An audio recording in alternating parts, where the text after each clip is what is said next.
Welcome to Unselfishly Me, a podcast all about self-love, self-care, and everything in between. I'm Jane, a personal trainer with a focus on self-love. Each week, we'll be chatting to someone about their self-love journey, how long it took, and what it took to get there. Okay, today on the podcast, I'm very excited because we have a repeater. My friend Keri was on when I was interviewing her about self-love and self-care like I do with everyone else. But today I'm very excited because we are talking about human design, and I'm a little bit obsessed with it since she introduced it to me. And I thought I'd get her on to talk about it completely as an actual episode so that you guys can hear more about it. And then you can go and find out some information from her if you want her to do your report. I highly recommend it. She's done one for me and for Pepe, and which I am so excited that she did that because it's going to help me to better parent her, knowing her little personality and her human design. So welcome to Keri again. Thanks, Jane, for having me again. I'm so excited to chat today about human design. I'm so excited because every time you talk about it, whether it's on your stories or on another podcast or wherever, or if it's just us voice noting, you are so excited about it and it really lights you up. And I can see just over the years, like knowing you, this is your calling and this is your thing. So I'm so excited for you to tell everyone about it today. Awesome. Thanks so much for having me. And I'm very excited to share. It is a huge passion of mine now. And it just fell into my lap at the right time when I needed something like this to anchor me, to get me excited, and to really kind of provide a purpose for me. And it has just been so amazing. It's changed my life so much. And it has changed so many clients of mine's lives as well. So yeah, let's get into it. So what can you tell us about human design? Basically, what is it? Okay, so it's really complicated to explain human design. So I'm going to read out something that I found that I think is, Jane, you and I are quite airy fairy. We live with the fairies and we're a bit woo woo. So we understand all the different aspects of human design in terms of astrology and the energy chakra systems and the Kabbalah and all those different healing modalities that are incorporated into human design. But a lot of people that are listening to this probably don't have a clue. And so I found this definition of human design, which I think is quite simple and easy for everybody to understand. And it says your human design chart, also called a body graph, is calculated using your birth date, time, and place to reveal your genetic design. On the most practical level, human design shows you where and how to access your body's consciousness as a decision-making tool and ultimately how to live your true self. So I say that would be a great definition for human design. It's lovely to talk about all the fluff and the bubbles, but practically the wonderful thing about human design is that it lets every individual know how their energy works in their body and how best they can make decisions and choices in their life in alignment with those energetic centers. And that really is the beauty of human design. For so long, we are conditioned by society or by our parents or our teachers to make decisions in certain ways. And those might be completely opposite to what we're actually supposed to be doing and how energy actually works. And for years and years, you might be continuously bumping your head against something or not being able to achieve success or not being able to do what you want to do. And then you read your human design and you're like, well, I've been doing something completely the opposite to that. So it really just helps you live in alignment with your energetic gifts and also enables you to understand your traits, your gifts, and of course also sometimes some of our, I don't want to say weaknesses, but some of our lower sides of our chart that maybe we can then understand and accept better. For example, there's a channel in human design which is all about having the gift of being able to spot what needs correcting in life, which is a wonderful gift to have. But it also sometimes means if we're not aware of that, we can sometimes go around telling people what to do with their lives instead of waiting for them to ask our advice. And then we kind of become a little bit of, the famous Karen that's ripped apart on social media and memes, where we're bumping, putting our nose in other people's business and sharing advice where maybe it's a little bit unsolicited. And that can often end up leading us to, living in a state of not understanding why people don't listen to us, or why we're not being heard, why is our voice not being heard. So understanding that side about yourself can help, make you aware of that and understand how that energy works and how to best use that gift going forward, and realizing, that you would have to wait for other people to ask for your advice rather than just sharing that advice unsolicited. So every little part of your chart really just helps you both understand and embrace and accept who you are. And I like to think, take advantage of those things that you're really good at and use them in your life every day, in your relationships, in your friendships, in your career, in your jobs, in your work, in your parenting, even, to really reach your purpose in life and to kind of create the life that you are supposed to be living in this lifetime. I'm like just listening and just reiterating. I'm like, yes, yes. So you've touched on a few things that it can help with. Like, what do you think, if you had to list a few extra things, why people should do it? Because it can obviously help with certain things with work, with your personal life, with family, with your kids. Like, why do you think people should do it? Well, the best example is always to use ourselves and to tell our own stories. So, for me, with human design, what I really loved about learning about myself was the acceptance part as well. And it definitely plays into all parts of my life, from parenting, from being a wife, from being a friend. All those different aspects are covered. And one of the simplest things that I kind of realized from human design and from knowing about my body graph is that as a manifesting generator, I am somebody who is, meant to play and create and really be a kind of a speedy creator in life. I'm not here to follow a linear path. I'm not here to, go to university and study how to be a lawyer and then go into a law firm and then work there for the rest of my life. I am meant to be playing and creating all the time as a manifesting generator, which sounds lovely when you're listening to this now. But if you don't understand that about yourself, what happens is a lot of people might be thinking, why can't Keri ever stick to one thing? One month she's doing this, and the next month she's doing that, and she's writing vegan cookbooks, and then she's got a moon journal, and then she's, mothering and and starting a podcast and all these different things.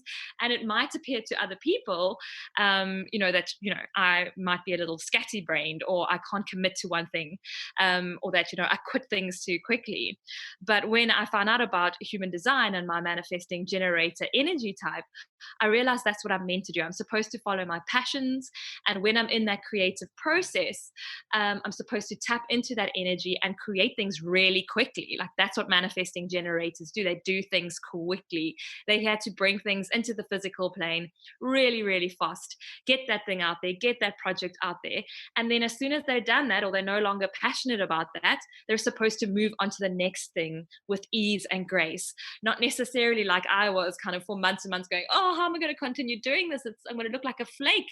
I'm abandoning this project too soon. Like, I've stopped doing my scrapbook too soon, or I've told my husband I was going to be doing this course, and now I've actually like given up on it after 6 weeks.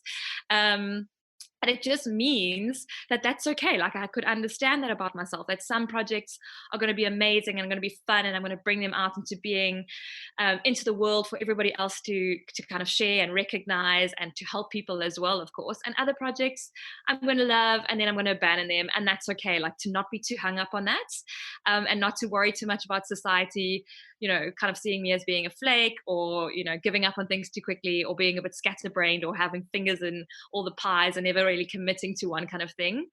So for me, that was a huge freedom that was afforded to me through human design. I was like, oh, wow, like, what a relief. This is who I'm meant to be. And I'm going to be like this for the rest of my life. So that's okay. So I can make peace with that.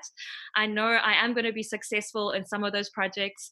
I know that maybe some of those projects I will sell on to other people. Maybe some of them will be completely abandoned. But I know now that that's okay. And that's what I'm meant to be doing, which really, as I said, just gives you a huge freedom in life and just a huge understanding and acceptance of who you are. So for me, number one, that would be the most important thing, is just understanding and accepting who you are. And once that happens, you can apply that to all parts of your life. So for me, relationships, I am going to be a person who, likes to jump from relationship to relationship, not necessarily romantic relationships, but, for 2 weeks, I might be obsessed with one certain friend. And I just chat to that friend all the time. And off we are, like sharing our life stories. And then the next 2 weeks, I might be obsessed with another friend. And it's not that I don't like that other friend any less. It's just how that's how my energy works. And in terms of jobs as well and career, I need to be kept excited, I need to be kept passionate, I need to love what I'm doing, and I need to understand as well that I might not love that thing for the rest of my life, and make peace with that too. So in terms of that being my story, I would say, like, it literally just comes into all aspects of your life. As I said before, career, environments as well. Like, I am someone who I pretty much know, I don't think I'm ever going to be that person that buys that dream house with a massive mortgage and I'm going to live in that house on that street in that neighborhood for the rest of my life. I like moving around. I like changing my living area. I like decorating my house. I like moving around stuff as well. And that's okay too. So all of those aspects, once you just understand the simplest part of your energy type, and as well your strategy and your authority, which are your decision making processes, which always stay the same, then you can start applying it to every single aspect of your life. And then, of course, in terms of parenting, understanding your child's human design and how their energetic blueprint works means that you can parent that baby or that toddler or even your teenager. I had a reading with a 12-year-old yesterday and her mum. Just better understand her or him, understand how they work, understand how they best conserve their energy, how they best use their energy, how they best sleep, how they best exercise, how they prefer to eat in life, and just understanding all their little talents and gifts and being able to nurture them rather than conditioning them out of those talents and gifts. So, for example, yesterday we had a little generator who loves to do things she's passionate about. Of course, that generator energy, with both of us have that sacral doing energy of always wanting to be busy and wanting to do things we love. And so explaining to her, the one thing was, she doesn't want to eat set meals, right? Her mom was like, yeah, but she doesn't sit down and eat set meals. And I was like, well, what happens is with generators is they need to be passionate about their food and they need to follow their appetites. So forcing them to eat when they're not hungry is really not going to work. Rather wait for them to be like, I'm hungry. And then, hopefully you've got some nice healthy food in the fridge. But be like, here we go, this is what you can eat. They kind of designed to eat when they're hungry and then to, stop when they're full, and then off they go and they're off creating and playing and bringing forth new things. So understanding these aspects of our children, and of course going into deeper sides of human design, such as your profile, which goes into your personality, all of these things can help you support your child and encourage her talents and gifts from a very young age, and kind of almost prevent them from being conditioned too much by society and by parents and teachers, to be like almost who they're not supposed to be. Because the whole point of human design, the whole reason we have this body graph or this little blueprint for our lives, is that is how we're supposed to be living in this lifetime. That blueprint is what our soul chose to manifest or incarnate in this lifetime, with having these gifts and these abilities for a specific reason, for a specific purpose, or a specific lesson that we needed to learn in this lifetime, a specific experience we need to have. That's why we chose that body graph. That's why we chose that energy. That's why we chose, the specific gifts and traits that come through our gifts and our channels, in order to have that experience this lifetime, that experience that our soul wants to have, in order to grow, or to learn more for the next lifetime.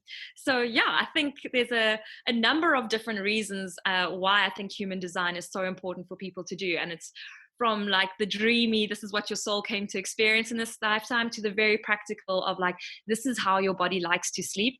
This is how you'll get the best sleep.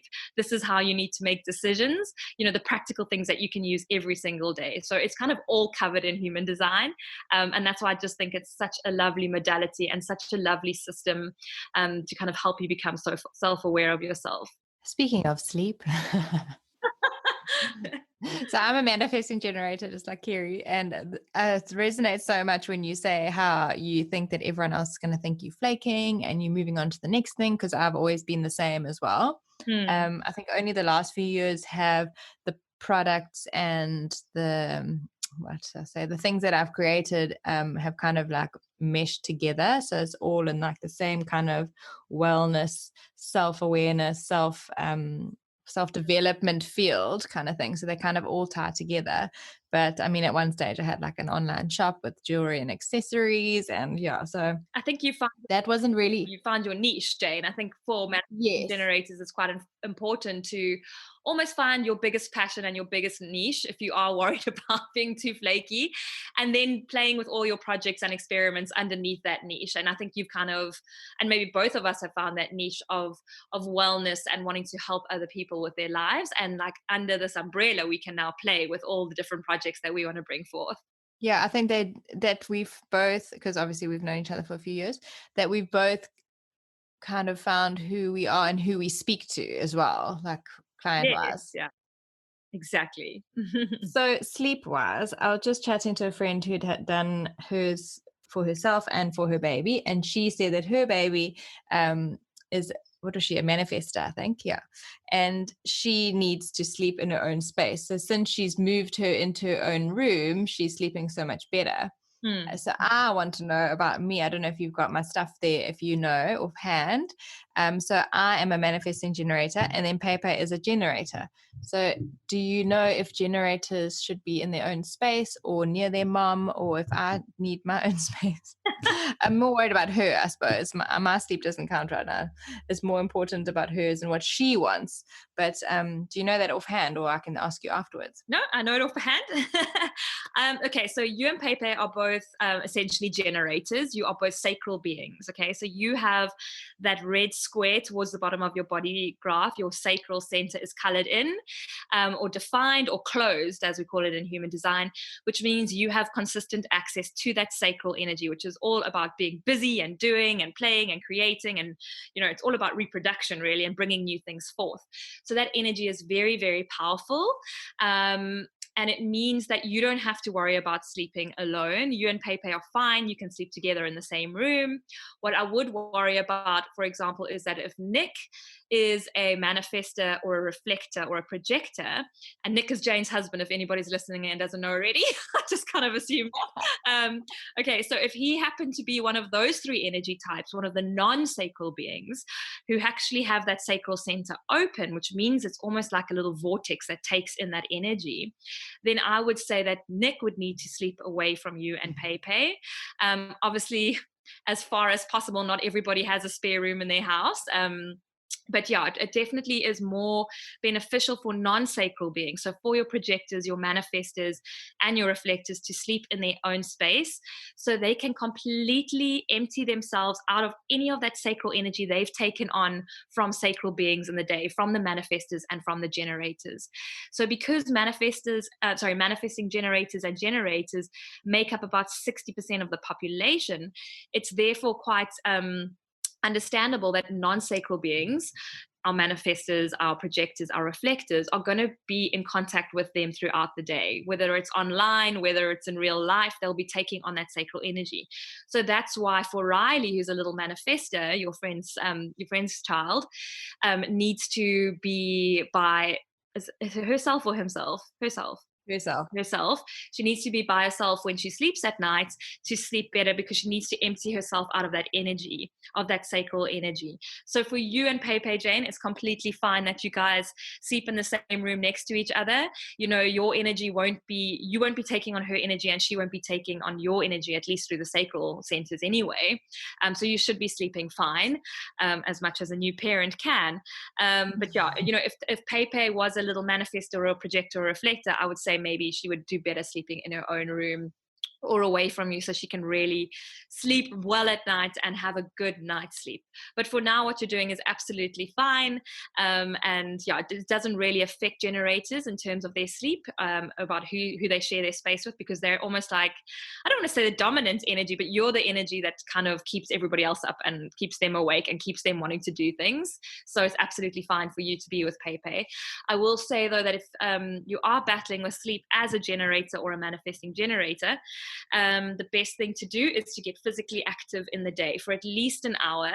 Make sure your heart rate's up, you're sweating, you're going for a walk, you're going for a run, you're jumping around your room, you're jumping on the trampoline, whatever it is, online workouts, etc., at this day and age that we're all stuck inside. That can really afford you a good night's sleep, because that sacral energy is very intense. It is like a lightning bolt ricocheting around a mason jar. If your body is a mason jar, that energy is like a lightning bolt. So if you go to bed at night and you haven't used up that energy, you're going to lie there and not be able to fall asleep. Or maybe if you do fall asleep, you'll not really get a good night's sleep. So you have to be physically active in the day. And also beware of the second wind, which happens a lot for generators, which is that feeling of like, oh my gosh, I'm so tired, can't wait to get to bed tonight. And then you pull out your emails at 8 o'clock, or you start scrolling, and the next thing, that beautiful second wind energy of the generator kicks in, and you're up till 2 o'clock, 3 o'clock in the morning staring at random things that maybe you shouldn't be staring at. So that a lot of generators can fall prey to that second wind, which is a gift if you got something amazing on the go. Like say you have a new company you want to launch, or a new project you want to launch, and you need to stay up all night working to have that done by Friday or Monday or whatever it is. That's great to tap into that energy. But if you're using it every night for things like answering emails that could be answered in the morning, or scrolling through Instagram when you kind of should be sleeping, or watching 17 episodes of some new series on Netflix, that can kind of really lead you to going into that space of almost having insomnia. So most people who do suffer from bad insomnia are usually generators and manifesting generators who have kind of ridden that second wave every single night for many, many years in a row, and now just basically can't fall asleep very easily. Okay, so I hope that helps with the sleep question. Yeah, flip. That's so interesting about the insomnia as well. I must Yeah, actually check with those friends that are battling. yeah, definitely. So, and physical exercise, so important for the manifesting generators and the generators. Out of all the energy types, they need to be active, and they are energetically supported in being active as well. And it's quite sad. I sometimes have a generator or a manifesting generator client who hates exercise. And I'm like, oh, where has this conditioning happened? Because they're supposed to love exercise. They're supposed to be loving being busy and running around and doing things. So it's amazing how parents and society or friends or peers can kind of influence us as we grow up and kind of decondition us out of who we're supposed to actually be. Also, I find with a lot of people is that they, inverted commas, hate the gym or hate exercise, when actually they just don't like doing the things that they think they're meant to be doing. So they think they're meant to be Mm-hmm. doing CrossFit, but actually their heart wants to do Zumba, or they think they have to run, but actually they just want to go for a walk with a podcast. And once they find something that they love and then they stick to it, they're just so much happier. And then they're doing the movement and their body is loving them for it. That's 100%. And that's totally as well for generators. It's about that passion and that excitement. And as I said before, most people are generators in some form or another, whether it's generator or manifesting generator. And so they need to be passionate about what they're doing with that beautiful sacral energy every day. So forcing yourself to go to CrossFit because all your friends are doing it is not really going to work. You have to do what you love, and then once you find what that is in terms of exercise and in terms of everything really for generators, it will make sure you continue doing that. And for manifesting generators, I always tell my clients, when it comes to exercise, don't commit to like a 6-week yoga program, or like sign up to a yoga studio for 6 weeks in a row, because the first 2 weeks as a manifesting generator, you'll probably be loving it. Yes, can't wait to get there. And then by week 3 or 4, you might be like, oh, I don't really want to do it anymore. I actually want to go for a run now. I'm into running again. You know how they kind of switch and change their minds quite often. So I always say, manifesting generators, you're gonna be passionate about lots of different things. So like just listen to that urge when you wake up in the morning. Like, what do I feel like doing today? Is it a run? Is it a CrossFit? Is it just slow yoga? So yeah, for every different energy type, it's different, and that's what's so interesting going into that. Through a big reading. But yeah, it's just incredible how it all makes sense. And for generators, it really is all about passion and following that passion every day in order to continue doing things like exercise and eating correctly, etc., etc. It's so fascinating. So to do the body graph, you need their time of date, where they were born, and their birth date. Yeah, so accurate time of birth, and then obviously your birth date, and then your location of birth. So the location of birth doesn't have to be too specific. Like some people send me like the ward of the hospital that they were born in. I'm like, it's okay. You just have to say Durban, we got you. But yeah, the time of birth is really important because basically human design is premised on where the planets were when you were born and where they were positioned. So that's the astrological side of human design, and that's where we kind of find where all your gates are, what gates the planets were in when you were born. So sometimes it doesn't matter if you don't know if you were born like within an hour. I can check that on my software and maybe nothing moved at all. But then sometimes within a minute, some planets could move, and that could kind of throw your whole human design chart off. So yeah, it really is quite important that you have your accurate birth time. And it's really quite interesting how many people don't, especially when they're like child number 3, 4, 5. So yeah, it can be really hard to kind of get that birth time. But the best thing to do is to check your birth certificate first of all. Check any of your baby albums, or sometimes, I don't know, this is what my family does, but usually a granny or a great aunt would crochet like a birth like a picture, like for Umi, she's got bunnies and that's got the birth date and the time, and we've all got those as cousins from grannies and great aunts. So just check your records at home. Sometimes people write their kids dates of birth in Bibles as well. Always check with your grandparents, maybe one of them has written something in there. And then if that doesn't come to fruition, you could always phone the hospital. I don't know if South Africa is so great with records, but I know the UK and US, they often keep records for about 20 to 30 years. And then lastly, you could always get in contact with a kinesiologist or an astrologist who specializes in finding your birth time. They will charge you probably for a full reading though, so it can be a little bit expensive, but if it is something that you're desperate to find out, because there's so many different things like this where your birth time is quite important to find out charts and to give you readings, that's the best kind of route to go. But I also think paying for a full session is amazing anyway, because you can ask them so many other questions and you can find out a whole host of other things as well. So definitely worth doing it for yourself, especially if you want to do this. You're obviously inquisitive about yourself and your life and this kind of stuff. So doing a full astrological reading or a kinesiology appointment is definitely going to be right up your alley anyway. 100%. I love my astrology readings. I have them regularly, and also kinesiology. I mean, I've been doing it since I was a kid. So both of those I always recommend. If getting your birth time is just part of the wondrous experience, then that's awesome too. I will say that some astrologists and kinesiologists normally need like a window period of maybe like an hour or 2 hours, or sometimes even 50 minutes. But there are some really good astrologists, like really intense astrologists out there that can work with like just your birth date. I think there's one in Joburg, but he's quite expensive. But if you are really desperate and that is something you want to do, you can let me know and I'll try to get those details. Perfect. So we always talk about the manifesting generator, and I know that more because of me and Pepe and you and Emmy. So just briefly, do you want to just touch on the other ones? The reflector and the projector and the manifester? Yeah, sure. So projectors make up about I think it's just below 30% of the population. They are the newest energy type that was born onto this planet, came around towards the end of the 1700s, when kind of industrial revolution was happening, when democracy was coming into being, where kings and queens weren't so important anymore, and people were actually looking to find work outside of just working the lands, for example, for working for a king or a queen. And it was time now to go out and decide, like, what factory am I going to work in? Maybe I'm going to be a teacher. Maybe I'm going to go into education. The education system started being important for the masses as well.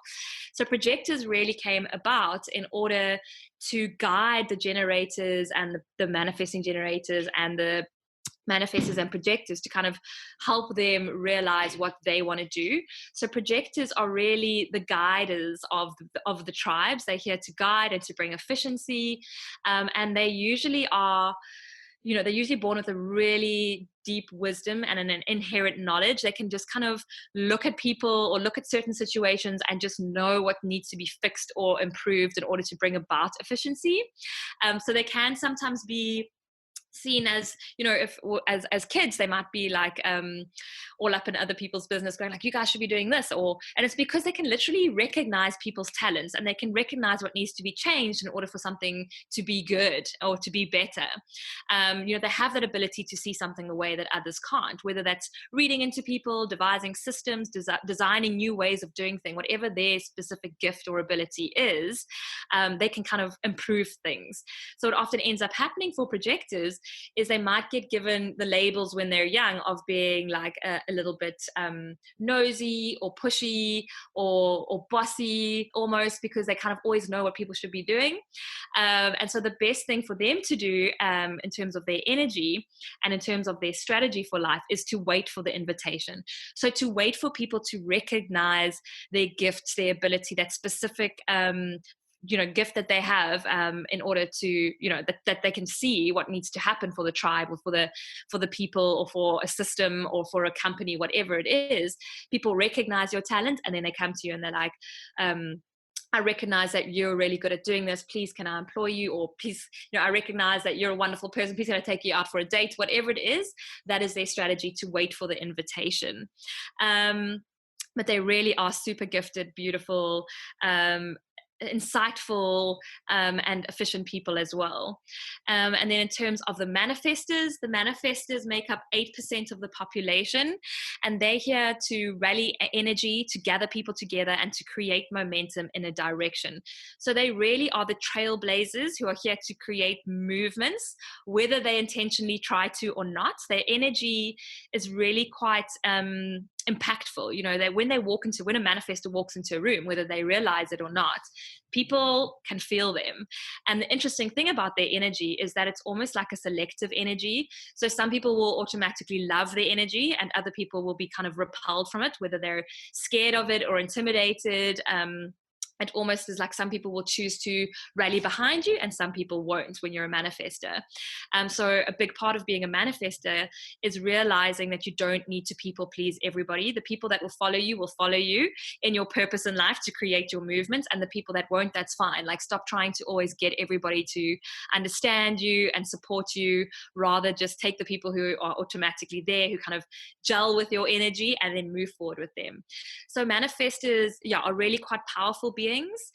Back in the day, back in the past, they would have been the kings and the queens and the big army leaders and the army generals, bringing forth movements, rallying people behind them in order to bring about massive evolution on the planet.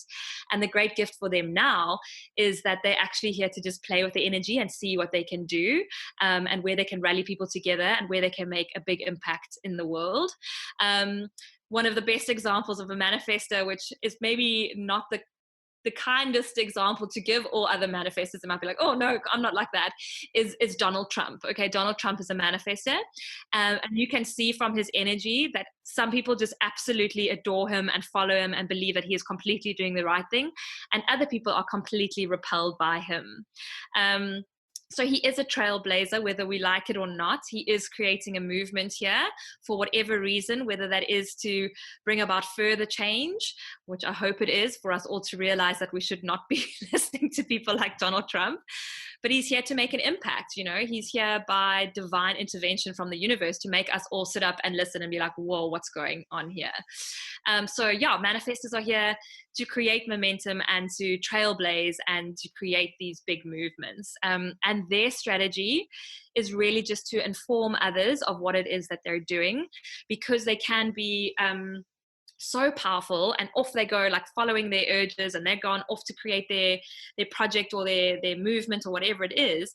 They can neglect to inform those people closest to them, or those people that they work with every day, what it is what they're actually doing.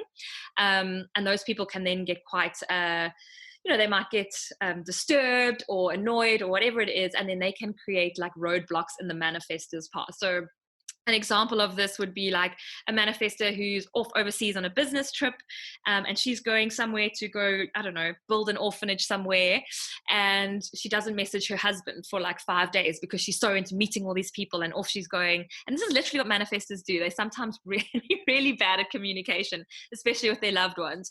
And then the next thing she knows, her husband's got on a plane trip and flown to that city, and he wants a divorce because he can't actually handle this communication anymore. And then she has to stop that whole project that she's doing in order to fix this roadblock that has come into her life. So for manifestors, it's all about informing others of what you're doing, and not to ask permission, but to just kind of soften the blow and to ease the path for you on your way to greatness and for success. Okay. And then the last one is the reflector, which is so, so rare. Reflectors make up like less than 1% of the population. I've only done one reflector in my whole human design career, and I've done hundreds of charts now. And their relationship to energy is to reflect and to mirror and to reveal. And if you look at their body graph, it's completely white. They don't have one energy center colored in. And this means they are completely open. Every little single energy center is a vortex. So when they're around other people, they take on those people's energy, and they almost become those people when in that moment. And so when we're around reflectors, we can see ourselves in them, and we can almost see the health of society and our communities and our tribes in them as well.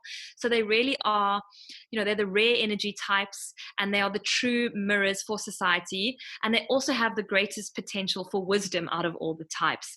So because they're always taking on other people's energies, they almost become wise about other people, wise about the energy they take on, and the lessons they need to learn, and the borders they need to put up in their own lives around that energy. But yeah, it's said in human design that every single little tribe or community or village should have a reflector to kind of let them know the health of their community. So if you can imagine a reflector being like this powerful little lunar being, because we call them lunar beings because their strategy is to wait a full lunar cycle before making a decision in life. They have to wait, a whole 29 days or 28 days, depending on the cycle. And they're these magical little beings that should be really revered and respected. And, if you see your reflector in the community is suddenly, she's suddenly feeling ill, or she's not looking healthy, or she's not doing well, she's depressed, she's anxious, that is a reflection of the people that she's around. So having that reflector to kind of gauge our health as society is always really, really important. And that's how magical they are. And the number one thing for reflectors is to understand how, that they operate so differently from 99% of the world. They are completely non-energetic beings almost. And it's not to say they don't experience energy. They will from, taking it on from other people. But from themselves, they don't have, those specific identities or those specific energy traits. Okay. So once they realize that and understand that's who they are, that is the best place for them to start as a reflector, is to just recognize and realize how very, very different they are. And that they are actually here to help other people see themselves and to reflect the health of society, and be that gauge for everyone to be like, oh my gosh, we're not doing well. We need to reassess whatever we're doing in this community. We need to really look after the mothers, or look after the children, or, change the way we eat, for example. So that is, that's the reflector. So those are the non-sacral beings that I've just spoken about, that aren't the generators and the manifesting generators. And they are much rarer than the generators and the manifesting generators, but each is important as the next. So fascinating. And it's funny when you start learning all these things and then you have friends, you start wondering. Yeah. You can't just do everyone's chart. Well, you can, but if you know their birthday, but you don't know their time of, you start thinking, I wonder if she's a generator. You start thinking about these things, and it's so interesting. And seeing some of on Instagram, some of those accounts that are it's almost with the Enneagram things, but also they share what the different the generators be like, and it'll be like a TV show, and it's the characters. Everything is always so accurate. I know, it's incredible. I find human design to be the most accurate, and I don't know, maybe it's just because I understand it better. But it goes, just from the energy type into the personality, into the different gates and the different circuits, and then it goes even deeper. I've only done level 1 and level 2 so far. There's level 3 and 4 where you go into the different colors and the arrows and all sorts of things, all about environment and digestion. And yeah, it gets really, really crazy and really, really accurate. And I think that's why people are so fascinated by it, because I haven't met really one person that's been completely like, this does not relate to me at all. I completely don't agree with anything you're telling me. Well, they haven't told me, at least, anyway. But yeah, it is truly great. And I spend my whole time, like, I'll be watching TV and I'll be like, oh, I wonder if that actor is a generator. I wonder if he's a projector.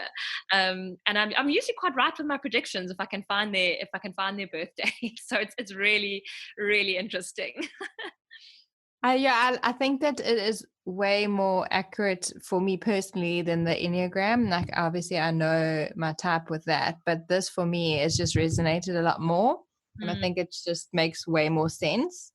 It's nice to know everything about yourself, but I feel like this is just way more accurate for me. I think different modalities appeal to different people, and some people prefer the more analytical side of the Enneagram, maybe.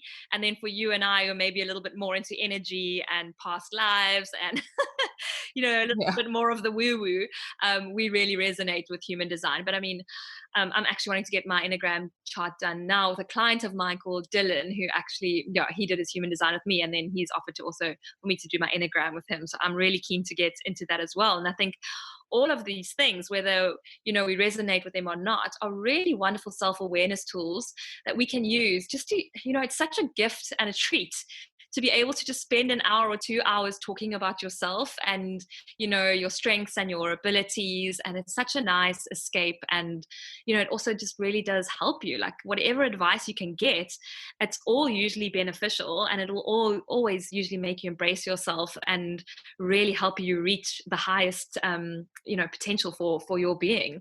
So all of these things, I think, have their places. I just happen to have big love for human design, of course. I feel like finding out your human design and doing it is the hugest form of self-love, because you're finding out parts of yourself that you maybe thought were your, like you said, like your weaknesses and you didn't like about yourself. Mm. And now it can be your greatest strength. And you can also just find out why you are the way you are and then just love yourself in those parts. So it's just such a form of self-love in itself. That is so beautiful, Jane. Yeah, actually, I've never thought of it like that. And you've just completely rounded it up there into the perfect little nutshell. It is. It is. It's such a, yeah, it's such an act of self-love, of being able to delve into who you are and into, maybe the lower side or the higher side of your chart. I don't believe in good and bad. I think that everything is there for a reason in your chart. We've all got lessons to learn, and we've all got things we need to realize and know about ourselves, or bad, high or low, however you want to say it. But it is such a privilege to be able to do that for yourself, and to actually, yeah, take a look at yourself and be like, am I on the right path? Am I making decisions correctly? Am I looking after myself energetically? Am I sleeping well? Am I eating correctly? Am I exercising correctly? Am I following my purpose? In human design, we even get our incarnation crosses, which tell us all about the themes or the trajectory of our life, like things that keep coming up. And some of them can be really specific, and then some of them can be quite vague.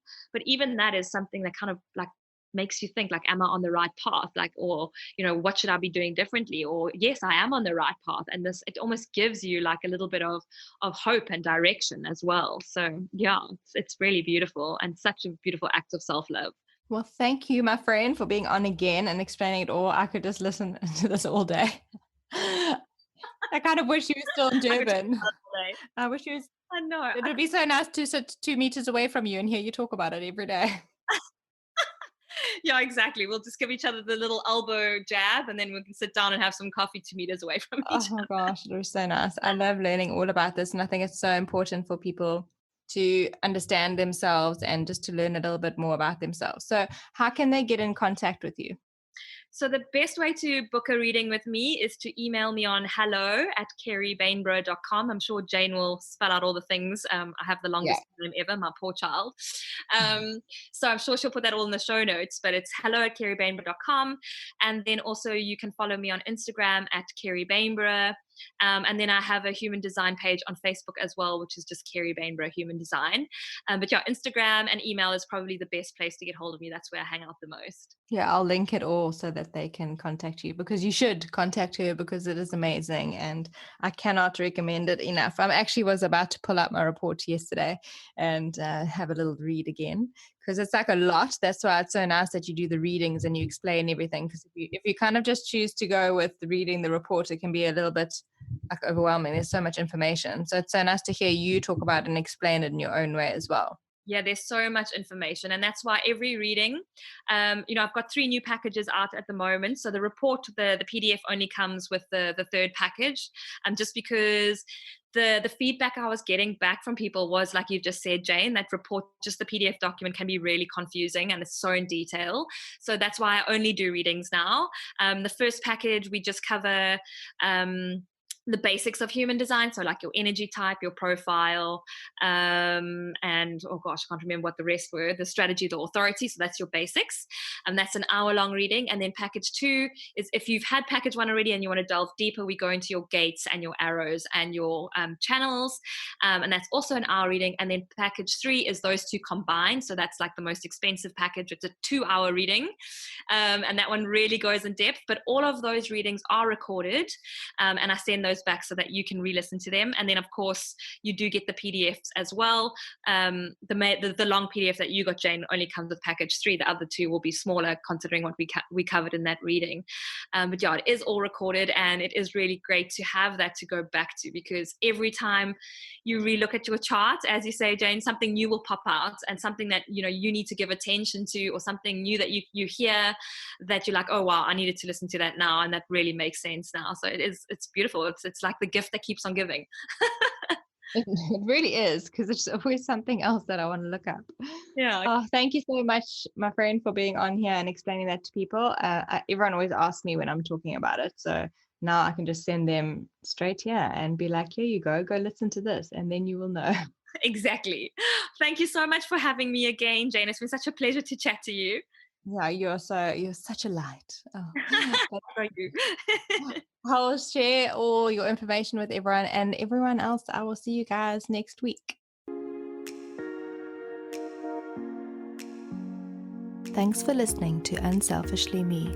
Follow us on Instagram @unselfishlyme and check out our website www.unselfishlyme.com.